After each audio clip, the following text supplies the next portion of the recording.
सत्य है सर्वम दुखम, इसका क्या मतलब है? देखिए, दुनिया में दुख है तो सब मानते हैं, कौन नहीं मानता है? जो कॉमन थिंकर्स हैं या लेमन हैं वो बोलते हैं कि दुनिया में दुख भी है और सुख भी है। यही तो कहते हैं। हम सब कहते हैं कि भाई हम सब कोशिश करते हैं कि हमारे सुख बढ़ते जाएं, दुख कम होते जाएं, यही तो कोशिश करते हैं। जो थोड़े बड़े हैं बोलते हैं कि मेरे ही नहीं, संसार के भी दुख खत्म हो जाएं, संसार के सुख बढ़ जाएं। सर्वे भवन्तु सुखिनः सर्वे सन्तु निरामया, हमारी वैदिक परंपरा में कहा जाता है। अच्छी बात भी, इसमें क्या गलत बात है? लेकिन जब बुद्ध कह रहे हैं कि नहीं, सुख नहीं है, केवल और केवल दुख है, तो इसका मतलब है कि बुद्ध कुछ अलग बात कह रहे हैं। अगर आपको पूरे इंडियन ट्रेडिशन की बात समझनी है तो भारतीय परंपरा में, या इसके बात करेंगे, पहले समझते हैं कि बुद्ध क्या कह रहे हैं। बुद्ध कह रहे हैं कि केवल और केवल दुख है, और दुख कहने के पीछे एक तो वो दुख हैं जो हमें दिखते हैं, जिसको बुद्ध की भाषा में जरा मरण कहते हैं। जरा मरण is the name for the combination of all sufferings. इसका बेसिक मतलब क्या है? दुख क्या है? बीमारी है। जब जब हमें कोई बीमारी होती है हमें दुखी हो जाते हैं, वैसे बड़े खुश रहते हैं। फिर अभी आप लोग यंग हैं तो बड़ा अच्छा लगता है, लेकिन कब तक? 10 साल, 20 साल, 30 साल, तो भी आप जिन पे हंसते हैं, बुढ़ा क्या क्यों चढ़ाते हैं, 30 साल में वही आपके साथ भी होने वाला है, सबके साथ ही होना है। फिर बच्चे पत्थर मार के भागेंगे आपको और आप गालियाँ देंगे जोर जोर से, पर क्या होगा उससे? आपको ना सुधरे अपने बचपन में जो वो बच्चे सुधर जाएंगे। तो बीमारी है, बुढ़ापा है, और क्या है, गरीबी हो सकती है, किसी व्यक्ति के पास धन की बहुत कमी है। हर चौथे दिन ऐसी खबर सुनते हैं कि पूरे परिवार ने सुसाइड कर लिया क्योंकि बहुत ज़्यादा लोन उनके ऊपर था, नहीं चुका पा रहे थे। तो ये भी तो है ना, अगर आप इतने गरीब हो जाए, इतना फाइनेंशियली स्ट्रेंड हो कि सब चीज़ें खत्म होने लगें, कितना दुख है।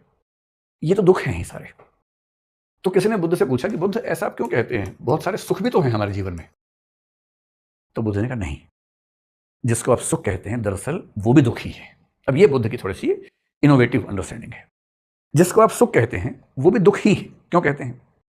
बुद्ध ने कहा दुख तो सिंपल दुख है, सुख तो लेयर्ड दुख है, मल्टीपल लेयर्स वाला दुख है। क्यों? कोई भी सुख हासिल करने में बहुत सारा दुख झेलना पड़ता है। So when you want to attain a pleasure you have to undergo a lot of sufferings. For example, किसी को आईएएस बनना है, किसी को प्रोफेसर बनना है, आप में से कुछ लोग शायद यूनिवर्सिटी के प्रोफेसर बनना चाहते होंगे। अब मजाक थोड़ा है, किसी को बड़ा डॉक्टर बनना है। 17 साल की उम्र 12वीं क्लास करते हैं बेचारे बच्चे। एक तो 12वीं क्लास में भी उनकी तबाही हो चुकी होती है, नीट के लिए पढ़ाई करते करते 2 साल से वो मशीन की तरह पढ़ रहे होते हैं। 11वीं 12वीं क्लास में हो गया, नीट में सुख हासिल हुआ थोड़ा सा, पर वो सुख तो और दुख पैदा करने वाला है। अब 5 साल एमबीबीएस में उनकी ऐसी तैसी होने वाली है। वो हो गया तो पता लगता है एमबीबीएस को कोई पूछता ही नहीं आजकल। तो एमएससी एमडी करना है, उसके लिए फिर एंट्रेंस की तैयारी करनी है बहुत सीरियस। एंट्रेंस हो गया और सरकारी कॉलेज मिल गया किसी तरह से तो राहत है, नहीं तो प्राइवेट मिला तो और तबाही है। हो गया तो फिर 2-2.5 साल उससे पढ़ना है बहुत ज़्यादा। फिर बाहर निकले तो पता लगा कि आजकल वैल्यू उनकी जिनकी पीएचडी भी हो जाती है, डॉक्टरेट किया हो, डीएम किया हो। फिर 3-4 साल वो रिसर्च करते हैं, पीएचडी करते हैं। ये सब करते करते उम्र 32 साल हो जाती है। 35 में बुद्ध को ज्ञान मिल गया था। ये यहाँ तक आते आते 32 के हो चुके हैं। कोई भी सुख हासिल करना हो, आईएएस बनना हो, डॉक्टर बनना हो, प्रोफेसर बनना हो। प्रोफेसर बनने का मतलब पीएचडी से कम कौन पूछता है आजकल? आप ग्रेजुएशन करेंगे, फिर पीजी करेंगे, फिर एमफिल करेंगे, पीएचडी करेंगे, कम से कम 12-13 साल का प्रोसेस है, रिगरस प्रोसेस। इतने सारे एग्जाम्स, इतने सारे रिसर्च करने के बाद जाके उसके बाद भी पता लगेगा कि जो इंटरव्यू लेने वाले लोग बैठे हैं उन्होंने पहले फिक्स कर रखा है, तब भी नहीं हो रहा। एक सुख प्राप्त करने के लिए कितने सारे दुखों से गुजरना पड़ता है। उनसे ज़्यादा मौज में कौन है? चाहिए नहीं कुछ। एक प्रसिद्ध चुटकुला है कि एक सूट बूट टाई पहने हुए आदमी हाथ में ब्रीफकेस लेके जा रहा था, किसी मल्टीनेशनल में बड़ा मैनेजर था।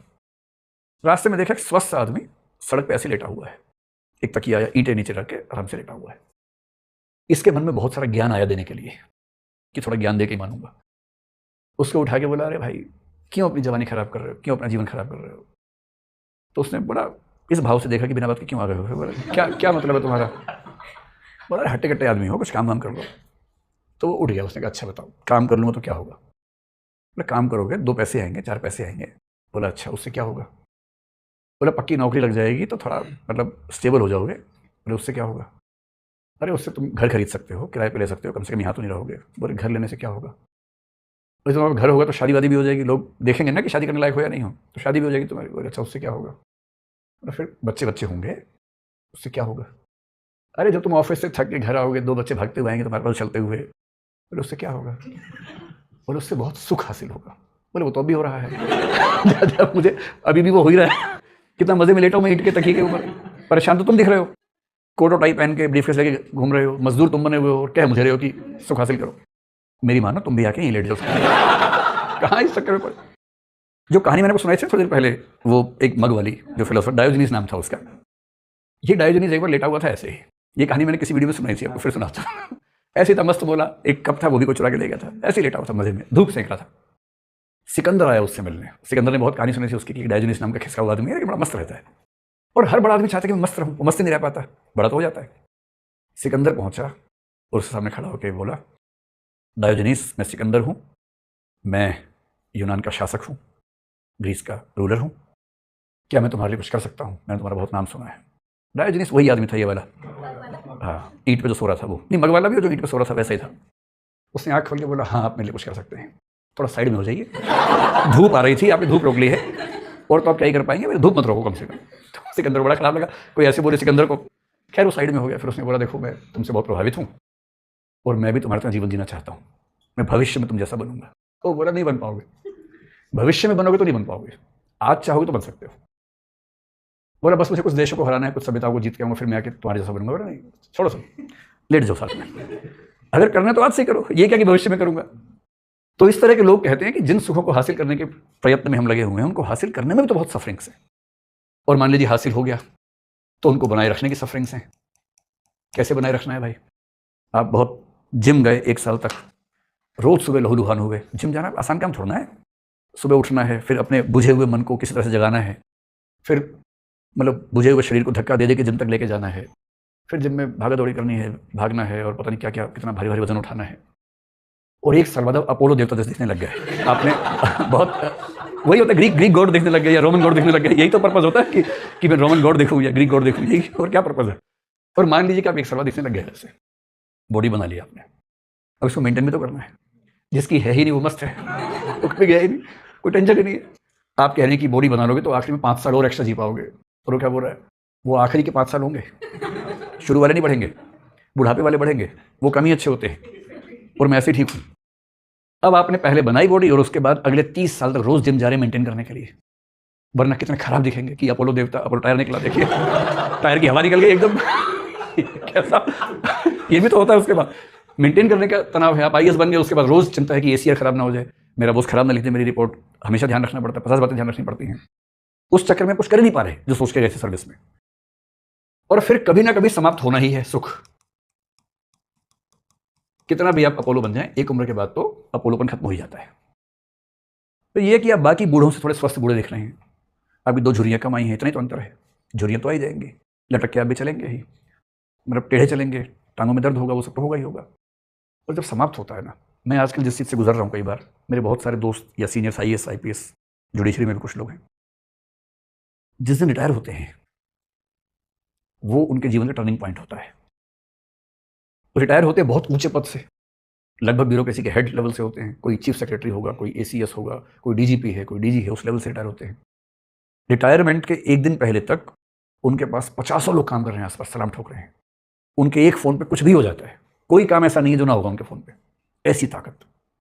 रिटायरमेंट के अगले दिन, मतलब आखिरी दिन पार्टी होती है, लोग बड़ा कहते हैं, रोते हैं, अरे सर आपकी जो बात थी, अरे मैडम जो आपकी बात थी, वो तो किसी नहीं किसी में, आंसू तक बहा देते हैं लोग उस दिन। और कई लोग इमोशनल के डेस्क से फिर पहुंच जाते हैं मिलने के लिए, फिर वो कहते हैं सर काम करना प्लीज़, अब जाइए, कभी और मिलेंगे आपसे। अगले दिन एक आदमी साथ में नहीं होता है, किसी को फ़ोन करते हैं कि भैया काम कर देना, कि सर सॉरी सर बॉस से बात करनी पड़ेगी आपको, मैं नहीं कर सकता। 50 लोग घूम रहे थे, अब एक भी नहीं घूम रहा है, और किसी से हेल्प मांग रहे हैं तो वो ठीक मुंह बात नहीं कर रहा आपसे। और तब जो एहसास होता है ना, वो होता है कि इससे बढ़िया तो ये सब नहीं होता। फिर वो जाते टाई उतार के उसी आदमी के पास जो ईंट पे सो रहा है मजे से, वो आज भी मजे में सो रहा है। पर कोई भी सुख हो कभी तो समाप्त होना ही होना है, समाप्त होने के बाद झेलना और मुश्किल है अगर सुख की मात्रा बहुत ज्यादा रही हो। और मान लीजिए इसके बाद भी आप कहें नहीं भाई सब चीजें अपनी जगह ठीक है, पर सुख तो सुखी होता है, तो बुद्ध ने एक आखिरी बात कही कि जो सुख होता है वो रिलेटिव होता है, कंपैरेटिव होता है। और जैसे कंपैरेटिव होना एक एलिमेंट हम जोड़ते हैं, हर सुख दुख हो जाता है। अब 2 लोग IAS बने, दोनों बहुत खुश हैं, एक को होम गार्डन मिला, एक को नहीं मिला, अभी दुखी हो गया क्योंकि होम गार्डन नहीं मिला। बाकी दुनिया सोचती तुम IAS बन गए भैया, यहाँ फिल्म नहीं हो रहा हमारा, तुम IAS बन के भी दुखी हो, फिर दुखी है क्योंकि होम गार्डन नहीं मिला है। एक को होम गार्डन मिल गया है, ऐसे 4-5 लोग मसूरी में इकट्ठे हुए, होम गार्डन वाले सारे बहुत खुश हैं, पोस्टिंग हुई, एक को अच्छा जिला मिला, एक को खराब जिला मिल गया, अब ये दुखी है खराब जिले वाला। अच्छे जिले वाला इस चीज़ में तबाही है उसकी बनाए रखना, ट्रांसफर ना हो जाए यहाँ से। रात दिन मुख्यमंत्री खुश करने में लगा हुआ है, खुश करने के चक्कर में खुद को वस्तु बनाता है, ऑब्जेक्ट बनाता है बार बार। जिसको नहीं मिला है वो रात दिन हासिल करने में लगा हुआ है, IAS बन के भी हासिल करने में लगा हुआ है कि जिला अच्छा मिल जाए, पोस्टिंग अच्छी मिल जाए। सब कुछ अच्छा है जिंदगी में, पर किसी और के पास मुझसे ज्यादा क्यों है? या कुछ तो कमी है। एक बहुत प्रसिद्ध गजल के एक शेर की एक पंक्ति है, भरी दुनिया में जी नहीं लगता, जाने किस चीज की कमी है अभी। कुछ तो कमी है, हर चीज हासिल कर ली तब भी लगता है कुछ कमी है। और ये जो कमी का एहसास है ये जनरली इसलिए है कि कंपैरेटिव चीजें इतनी ज्यादा हमारी जिंदगी में हैं कि हम एक समय के बाद दूसरों के सुख से दुखी हो रहे हैं। और इसलिए बुद्ध ने कहा, अगर ध्यान से देखेंगे तो सुख तो दुख की ज्यादा बड़ी वजह है, ये दुख तो दो कौड़ी के नहीं है इसके सामने, ज्यादा बड़े दुख तो ये वाले हैं। और जब ये समझाया बुद्ध ने अपने